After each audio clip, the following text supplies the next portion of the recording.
Hi honeys, it's Michelle. I'm going to show you my vintage book collection. And I'm actually really excited to show this to you. I am super passionate about books. I love collecting books. I cannot wait one day when we get a house, we want to have a library or at least a section somewhere where we have a bunch of bookshelves and we can put all of our books on there because we're both book lovers, Brad and I both. What I have found out doing my homework is to be classified as a vintage book, a book has to be 50 years old or older. So it has to be from 1971 or earlier. And then to be classified as an antique book, it has to be 100 years old or older. So 1921 or before. It turns out I have an array of vintage books and I have one antique book. So I'm so excited to show them to you. Be sure to let me know what you think of these books, if you've heard of any of them, if you have any of them. Let me know if you have any vintage or antique books. I would love to hear about it. I don't think my books are worth any money. There's a lot of books that aren't worth money that are vintage or antique. It all has to do with how many were printed, how popular they are now as a collector's item, if they're a hardbound book, if they're a hardback book, do they still have the jacket? That really adds to the value because so many books don't have the jacket after that. And I'm not under the illusion that any of my books are worth a lot of money. I just collect them because I love them. And some of them are books that I have received as gifts for over the years. One from one of you and one from, or actually probably 4 or 5 of them are gifts from my mother. And yeah, so I will show you my collection. I hope you enjoy. I'm going to separate these books into different categories. So if you're not interested in all of them, you can look down below in the chapter section and skip around to different spots. But the first book I want to mention, I just got recently. It's John D. MacDonald's Murder in the Wind.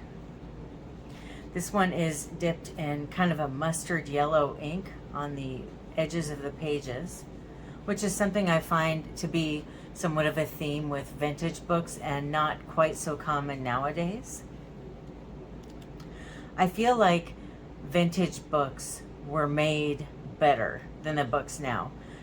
Kind of in the same sense of if you were to go into an old home, the banister would be made out of wood and it would be carved ornately and beautiful.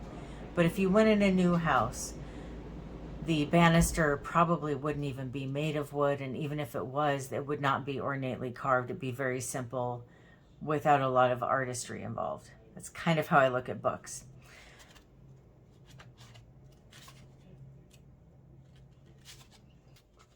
The copyright on this is 1965.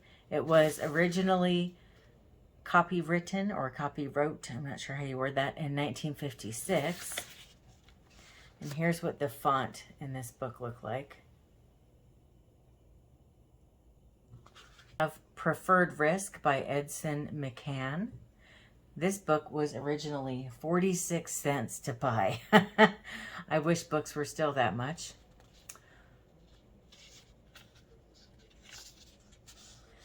This one was originally published in 1955. This is a first edition Dell printing, which was in March of 1962. Here's the font on this one. And as you see, this one was dipped in kind of a teal color ink. I've got some cookbooks that my friend Emily gave me. They were her grandmother's and she kept quite a few of them, but she gave me the ones that she didn't want to keep. There's this one. It's so pretty. Home Freezing of Fruits and Vegetables. And I looked it up and found out this was printed in the 1940s, but I could not find a year on this book.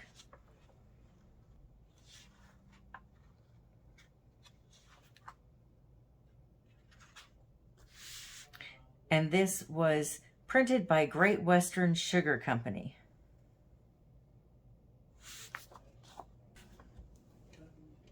The Family Circle Dessert and Fruit Cookbook.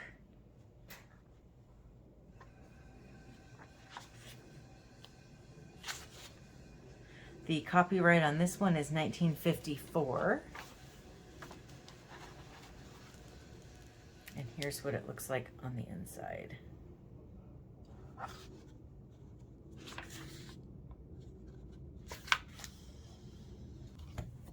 Sorry, I've got a little sticky note in there to mark a page, but these books were apparently quite common back in the day. Holiday Inn had an actual restaurant, or an inn, depending on how you word it, in their hotels. They don't really have that now, but they used to always have restaurants attached to them. And so they used to put out these cookbooks. And this particular one was the 4th edition revised, which was from December of 1965, and there was 12,000 copies made.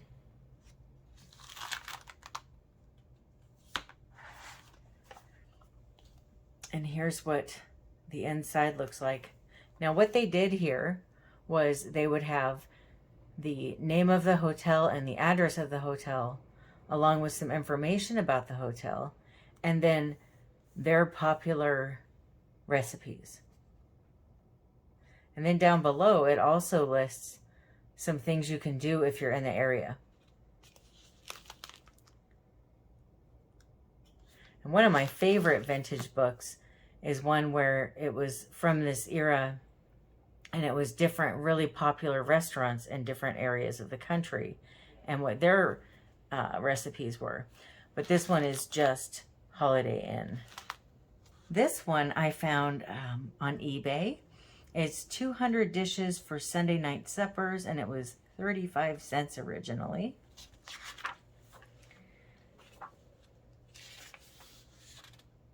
The copyright on this one is 1969.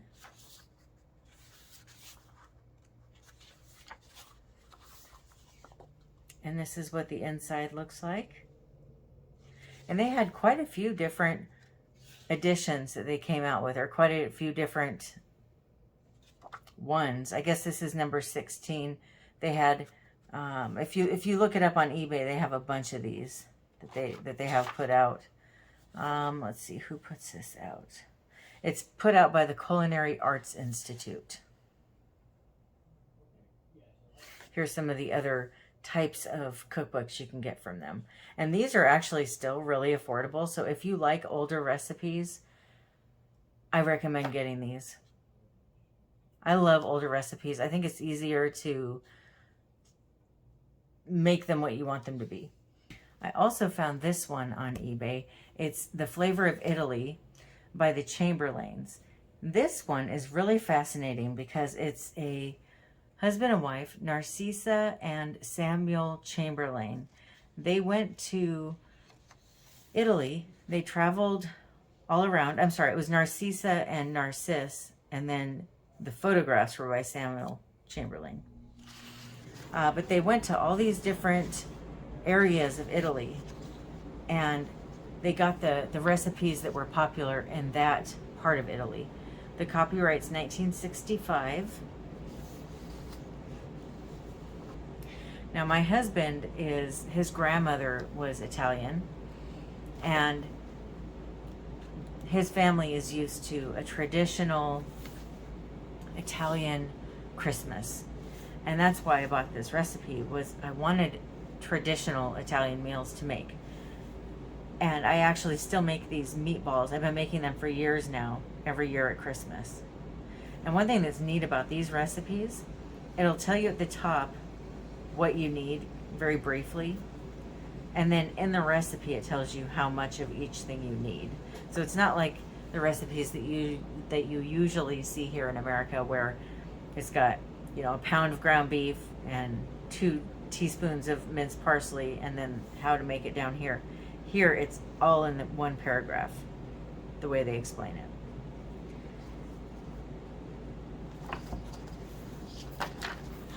And this is what the book looks like under the jacket.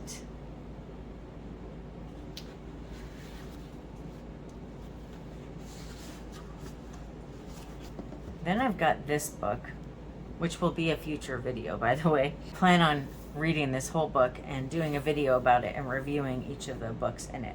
So that should be coming up eventually.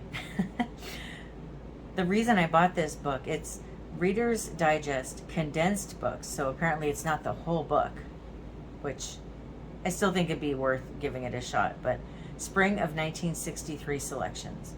So these were books that were popular in the spring of 1963. And the reason I got it was I wanted to check out To Sir with Love. But I think it'd be interesting to look at really any of these books. So here's a little synopsis of each of the books. Now this book, I think, is just so beautiful without the cover. Oops.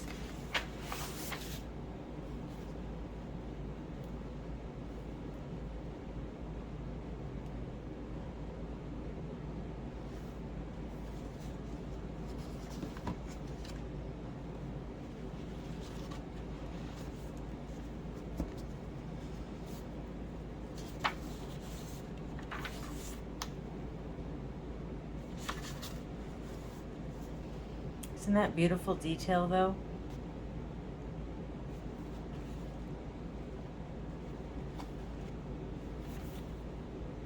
This must be from the surgeon book that's in here.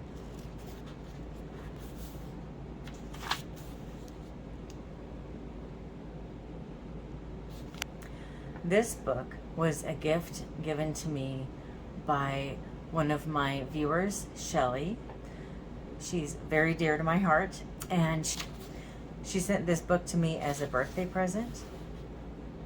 I just think it's so beautiful, and it's so sweet that she sent me one of the books that she's had since she was a child. This one was printed in 1940.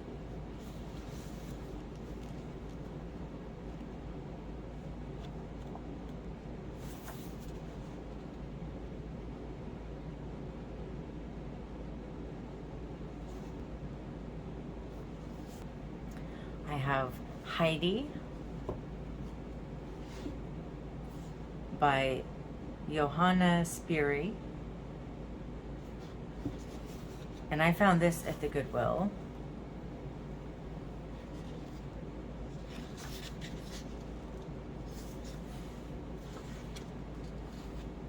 So beautiful, isn't it? This one has a copyright of 1945. This book was originally published, it says, in 1927. So this is definitely not a first edition. Now this one I've since discovered is not quite old enough yet to be vintage. The copyright on it of this printing is 1977.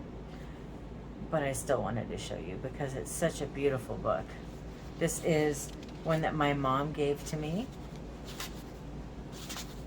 I feel like my love of collecting old books came from my mother because she gave me these books. This one and a couple others I'm about to show you, she had saved from when she was younger, and she gave them to me as a child, and I have been kind of collecting books ever since. But yeah, this one was 1977. It was originally written in 1947, it says. 1947, is that right? Little Women? I thought it was older than that.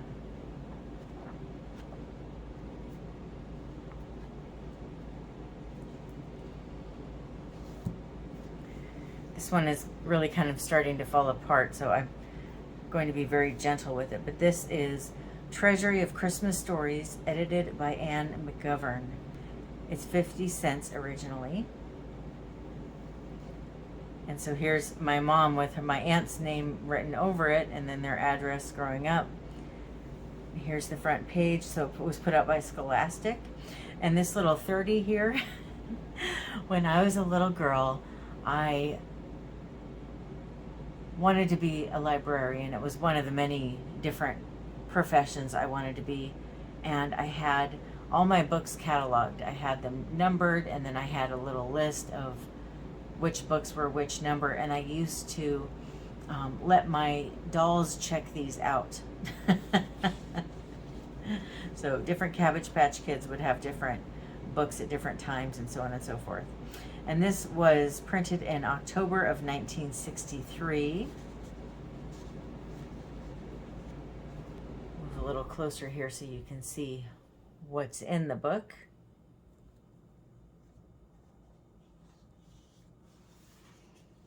And then they've got some fun pictures drawn in here. She also gave me the witch tree symbol. It says Carolyn Keene, a Nancy Drew mystery story.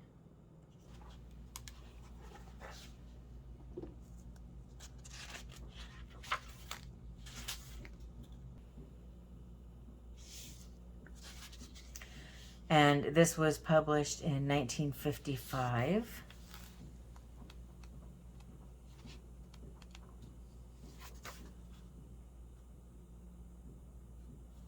Now this book is actually kind of interesting to me. Well, first off, it is on the top, it's dipped in pink ink, but not on the sides or the bottom. And it's called Put Your Best Look Forward by Glenn Hiller. And this book, sorry, that's my cats fighting in the background.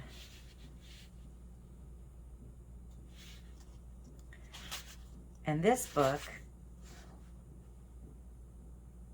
shows how different things were back in these days. Let's see, it's got three different dates. I'm going to go with the most recent one because I don't think they'd put a further, like a later date in here.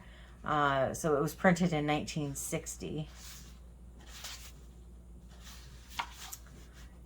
It's got some really cute vintage images in here and a bunch of interesting information about beauty. One thing I've realized looking at this is a lot of the information that they say about being beautiful, being healthy, being in shape is very similar to what they say now. But now they say this is something new that we've just discovered. And I think they do that so that we'll buy more stuff. But it turns out a lot of it's not new stuff that they've discovered. They were talking about the same things about how to wash your face back then as they are now. It's kind of weird. They talk about taking vitamins and eating certain foods that are skin healthy.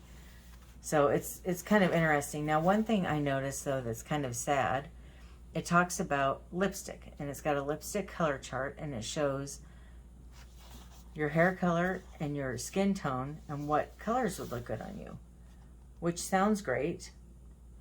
But if you notice, there's quite a few different hair and skin tones that are not included in this. And so I guess it's very sad to me that that's not in here, but it does go to show that things were just very different in the 60s. And this book does have deckled edges, which I love. Yeah, this is a very interesting portrayal of how much the beauty industry has not changed, but yet they tell us it has. This book I got at a rare bookstore in my area that was going out of business. It's called Centuries of Owls by Faith Medlin. This is the second edition. which is from October of 1968. And it's just got all things owls in it. Artifacts and art and different stories that had owls in them. It looks really fascinating. I just haven't had a chance to read this yet. But I kind of feel like, you know, sometimes if somebody's a musician, they'll look at someone's record collection and it tells them a lot about that person. I'm curious if my book collection doesn't say something about me, because I do look at other people's books when I go into their homes, and I kind of come to, it tells me things about them. So it's kind of interesting to think about that. But this is the one antique book that I have. The copyright is 1921, so it's exactly 100 years old. This appears to be a textbook from 1921 in psychology by B.B. Breese. And the reason I bought this is I was a psychology major in college, and I thought it'd be kind of fun to buy an old psychology book. At the time it wasn't antique yet, it was just vintage, but now it is. It looks like this was from room 48 at I can't tell what that says. Something Hall, Duluth, Minnesota. And then it says Dilly Lundgren. And then there's a bunch of notes written in here.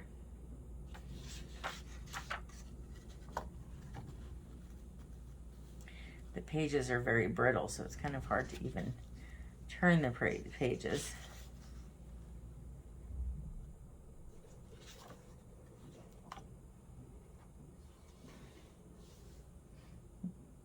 So this page is talking about nerves.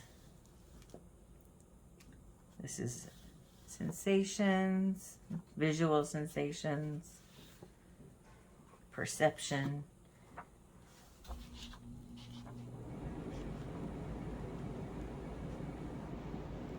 Pretty interesting.